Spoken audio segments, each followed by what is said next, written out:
Welcome back. Today we'll be talking about Discovery Bank, the Vitality Money status. So if you've seen my previous video on how I decided to open a Discovery Bank account, back then I managed to hit the gold status, and today I'm in the diamond status, diamond Vitality Money status. And today I'll be showing you how you can also get to diamond Vitality Money status in a month. Quick disclaimer, this information provided is for general informational purposes only and should not be considered as financial or any other form of advice. It is recommended that you consult with a qualified professional before you make any financial decisions. And the information may not be up to date, so you're using this at your own risk. This is what happened. In January 2024, I decided to open a Discovery Gold credit card, and I managed to reach Diamond Vitality Money status in February 2024. I enjoy optimizing rewards, and it sort of pushed me, and I was able to get to the status in just over a month. And I think you can really do it too. It's not hard at all, and I'll be showing you quickly in this video. Step 1, you need to have a Discovery Bank account. You can either open a credit card or a Discovery Banking Suite, which also includes a check account. I went for the cheapest, which was a gold credit card, which costs me 100 rands per month and a once-off initiation fee of 199 rand. So yeah, do your own research to see which card is applicable for you. Obviously, it's also dependent on your income level, but if you are at a higher income group level, you can still opt for a lower credit card due to the fees and your spending habits. Okay, so once you have a credit card, we need to understand how Vitality Money works. And in this example, we'll be assuming that you are non-retired, i.e. you are still working, and you have an annual gross earning of 480,000, which means monthly of 40,000, and you chose a platinum card. Okay, so Vitality Money works on a point system, and it's based on 5 financial behaviors, which determines your status. Points are allocated to each 5 categories. Total is then used to determine your status. 5 categories are having enough savings, second, managing short-term debt, and then having the right type of insurance. 4th, being on track for retirement, and 5th, managing property investments. Okay, so how many points do you need to get to diamond? Again, because we are assuming that you're a non-retired client, you'll need 80,000 points in total. So 80,000 or above, plus you need a Discovery Bank savings. So if you don't have a Discovery Bank savings account, then the best you can ever reach is gold, even if you have 100,000 points. Okay, so for your income level, because for the example I chose 480,000, you form into the second category. So you need to have a Discovery Bank savings totaling up to 45,000. And that's if you are in this category. If you are earning 850,000 and above, then you need 100,000. And for Purple Suite clients, you need 250. But for this example, 45,000 in Discovery Bank savings. So it can be Discovery Bank savings accounts, could be a notice account, could be a demand deposit. A demand savings account. Total up needs to be 45,000. Okay, now let's understand how we can earn points. Okay, this is again because you're a platinum card holder for this example. These are the maximum points you can get for each of those 5 categories. So savings, its max is 25,000. Managing a short-term debt, it's 25,000 also. Having the right type of insurance, that's 25,000 too. And then being on track for retirement, max points 10,000. Managing your property investments, 15,000. So total number of points that you can get is 100,000. Now remember, you need to get 80,000. So that's 80% of this total, which is not hard at all. Let me show you now. Now, to get the maximum points for savings, you need to have 3 times your monthly gross income.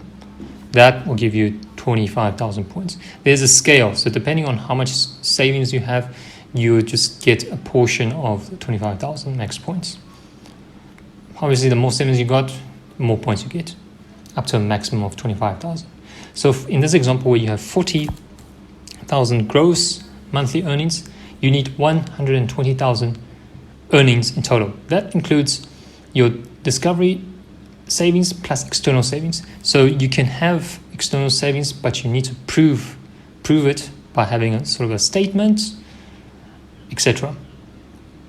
But remember, in order to reach diamond, you definitely need to have 45,000 if you're a platinum account holder in discovery accounts in terms of savings. Okay, so that's not hard, straightforward. Next, managing short-term debt. To earn the maximum short-term debt points, your minimum secured debt repayments needs to be less than 5% of your gross monthly income. So working on the example of you having 40,000 gross monthly income, your minimum unsecured debt repayments must be less than 2,000. So that's spread across your credit card debts, your store cards, your personal loans, cell phone contract, etc. So make sure that it's underneath 2,000 and you get the max points. If it's slightly above, then you'll get lower points out of the 25,000. There's again another scale. Okay. Next, right type of insurance. So you get max points if you have 3 types of insurance.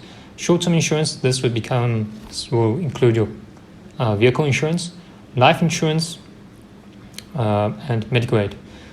Fortunately, not unfortunately, I have Discovery Insure, I have Discovery Life Insurance, and I have Discovery Medical Aid. So I have max points, 25,000. So speak to your financial advisor on the appropriate insurance for yourself. That's simple if you have all 3. And then 4th one is whether you are on track for retirement. So max points is you have to be on track to retire by the age of 65 with 75% of your pre-retirement gross income. So all you have to do is just provide what you are saving for on a monthly basis for retirement and your existing retirement savings onto the system. Obviously, you need to provide proof. And there's a calculation that happens in the background to see that whether you actually be able to reach age 65 with 75% of your pre-retirement gross income. And based on that, you'll get a point allocation out of 10,000. So if you meet the 75%, you'll get the max points. If you don't, you'll get a fraction of it. Simple. For property investments, to earn maximum property points, the value of your long-term assets minus your secured debt needs to be greater than or equal to your long-term asset target. Well, that long-term asset target is actually done by some calculation in the background, which I'm not too clear with. So just make sure that you have some long-term assets and that you're actively paying off that debt. And that should give you sort of a good point, a good amount of points out of this 10,000. Out of this 15,000. So there's an error over here. You should be able to get 15,000 in total. So fortunately for me, I got 15,000 full points for this. The only 2 sections that I'm lacking is the retirement portion and the savings portion. Okay. Now, hopefully that gives you a good picture of how to get that 80,000 points out of 100,000. You have a leeway of 20,000, losing this 20,000 points somewhere. So maybe you're still young, you don't have some property yet, so that's okay. There's 20,000 points that you can still play with where you may not be able to get the max points for property or for retirement or savings.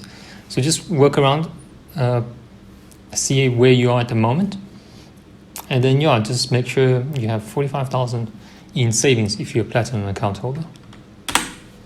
Now, added to that, here's some points to boost your total points, and it's free. It doesn't cost anything.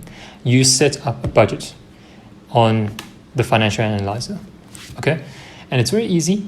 You just have to set a budget. Here I have an example of my budget.